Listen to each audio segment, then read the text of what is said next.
पंतप्रधानांचा वाढदिवस कर्जाच्या पैशातून साजरा केला जातोय। खासदार संजय राऊतांनी सरकारवर हल्लाबोल केलाय। राऊतांचा वाढदिवस भांडूपच्या गल्लीत तरी होतो का असा सवाल आता भाजपचे प्रवक्ते नवनाथ बन यांनी उपस्थित करत राऊतांवर खोचक टोलेबाजी करत पलटवार केला।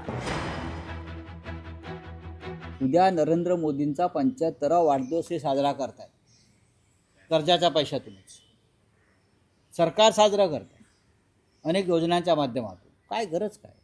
नरेंद्र मोदी हे तर खूप साधेग्रस्त आहेत। मग देशभरामध्ये महाराष्ट्राच्या कानाकोपऱ्यामध्ये तुम्हाला हे करण्याची गरज नाही। जनता साजरा करेल ना, जनतेला हवा असेल तर। नरेंद्र मोदींचा हा वाढदिवस सरकारने काय साजरा करावा? सरकारी पैशानं मोदींनी थांबवलं पाहिजे ही जनतेचा। महाराष्ट्र कर्जबाजारी असताना हे करू नये।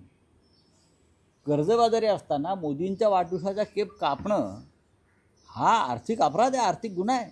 पंतप्रधान नरेंद्र मोदी यांनी आपल्या देशाचं सक्षमपणे नेतृत्व केलंय, सर्व क्षेत्रामध्ये देशाला पुढे घेऊन जाण्याचं काम केलंय। त्यामुळे 140 कोटी जनता जनार्दनाचे आशीर्वाद पंतप्रधान नरेंद्र मोदीजींच्या पाठीशी आहेत आणि या वाढदिवसाच्या निमित्ताने जनता त्यांना आशीर्वाद देते। पंतप्रधान नरेंद्र मोदीजींचा वाढदिवस संपूर्ण देशामध्ये सर्वसामान्य नागरिक साजरा करतायत। संजय राऊत, तुमचा वाढदिवस भांडूपच्या गल्लीत तरी साजरा होतो का हो? तुमचा वाढदिवस भांडूपच्या गल्लीत साजरा होत नाही म्हणून तुमचं पोट दुखतंय। लोकशाही मराठी ऐका, पहा, जागरूक रहा।